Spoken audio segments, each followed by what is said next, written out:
Hi, I'm Callum Delietto, and we're here today at Time Warner's HQ to interview Rachel Denning, Senior Managing Director of International Executive Search. Hi Rachel, thank you very much for taking the time to see us. It's a pleasure. It's good to have you here. Thank you. The first question really, and it addresses your business model. Obviously Time Warner is made up of a number of different brands and businesses. Yep. What challenges does this create for you? I think it makes it very exciting. I mean, it's a good challenge and good opportunities. Our business portfolio has changed significantly over the past years. As you know, we've gone from 9 divisions to effectively four divisions now, and we've moved from being a big portfolio of very different cultures and different divisions to a very focused content and predominantly broadcasting business.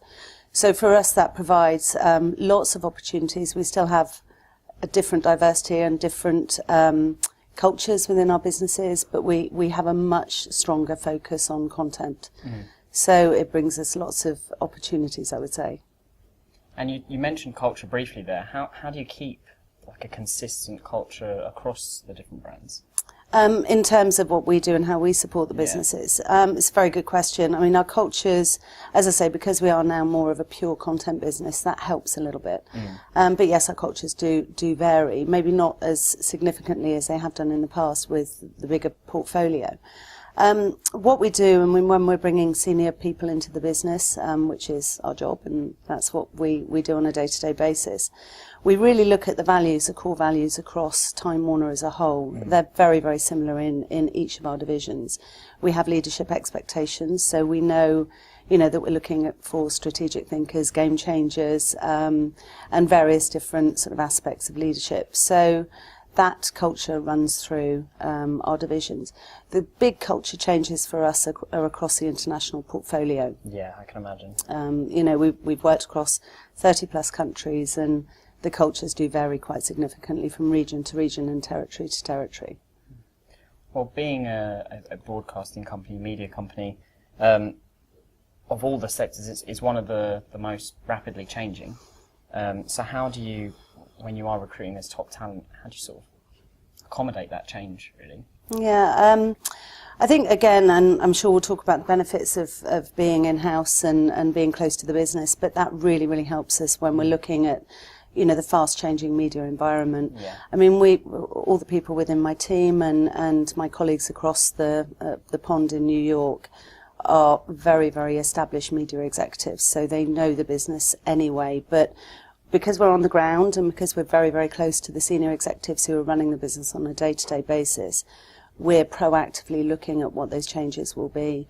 So we do a lot of talent mapping, we do a lot of, and we don't just do that sort of with the finger in the air, we have a number of conversations with our senior executives and our line executives to know what the changes are going to be for us commercially and for the brands going forward, and then align our talent mapping and our market intelligence to that.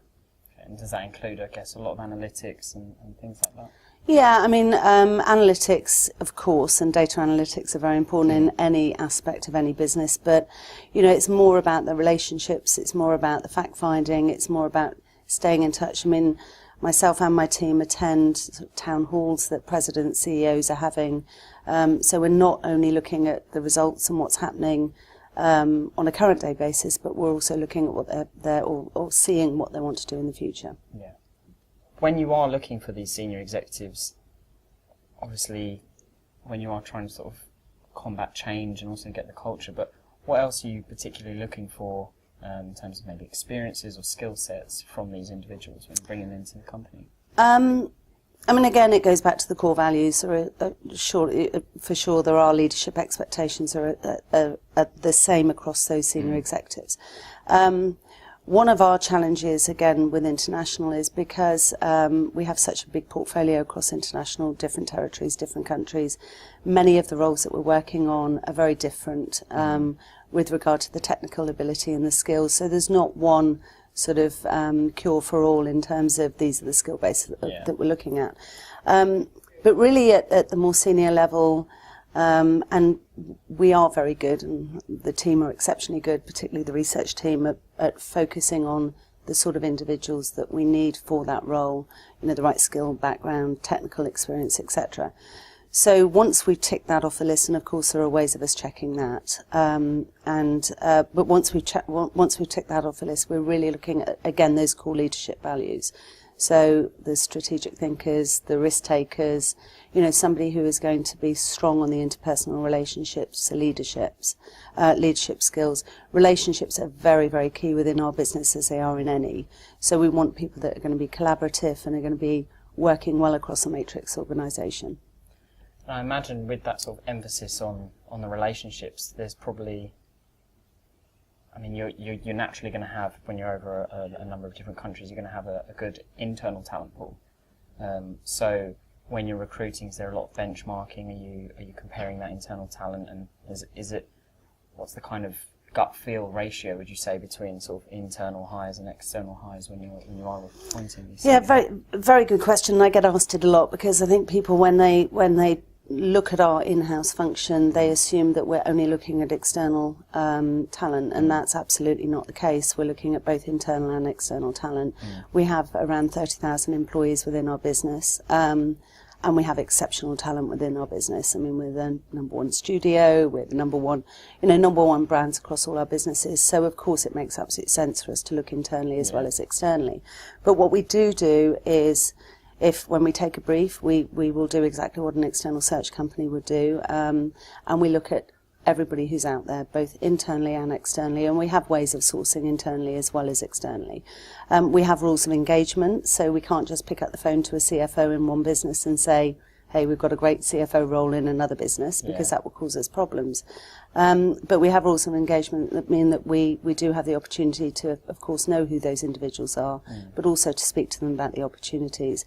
And then when we get to a shortlist stage, or when we're doing the interviews, we have assessment tools and selection criteria that we apply both to internal and external talent. So it's very much a full process across both internally and externally. I imagine being an in-house recruiter and comparing yourself to an external executive recruiter, things like culture, which you've placed an emphasis on, must be a lot easier for you to really sort of find that, because you're part of the organisation you're recruiting for. But what other benefits are there for you as an in-house executive recruiter, say, versus an external? There are numerous, and you've hit the big one on the head there with the we understand the culture, we understand what will fit well within our businesses, both in terms of skills, but also, very importantly, those core values and the emotional intelligence side. We're very close to what's going to be happening in the future. Very often we've recruited the senior team within a region, so we're then recruiting the next level down, so we know what those, what will fit well again and what the needs are, and instinctively we know what will work within Turner Broadcasting, CNN, Warner Brothers, etc. But there's many other benefits. Of course, there's a cost benefit. We've saved a huge amount of money globally across both sort of the US and internationally since we launched 10 plus years ago. A huge amount. But that's not really our number one. It is about making sure that we get the right people and the right fit. I recently did an exercise and looked at all the people that we'd introduced for the business over the last 10 years and who is still in the business, had been promoted, so who effectively was successful. And 79% of those individuals, even from 10 years ago up to now, are still in the business. And another 13% were considered successful but have now moved on. So a 92% success rate of hires, not just putting them in place but retaining them, is the biggest thing that I'm so proud of. There's lots of others. We don't have off limits like you'll find with external headhunters. And, we're invested in our business. It's very important that we work well with our clients. HR is very, very important to us, and sometimes in external search firms they can try and bypass HR. With us, they are absolutely our clients, and very, very key. We're there to make them look good. So numerous benefits other than the cost one and the getting it right. Just a small cost saving, and it's an amazing retention rates, but we're talking $100 million plus. It's big numbers. It's understandable. I guess diversity is a big issue for all executive recruitment. The codes of conduct and things like that. Yeah. For you in-house, how important is diversity to you guys?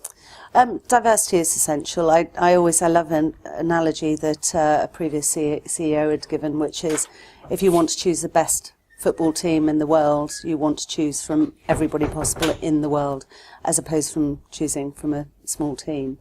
And diversity is the same for us. I mean, we have, it's difficult to look at diversity across some of the international territories because it means something different in each territory. However, we look at things such as native, non-native. We look at having diversity of thought. Gender, obviously diversity is very, very key for us.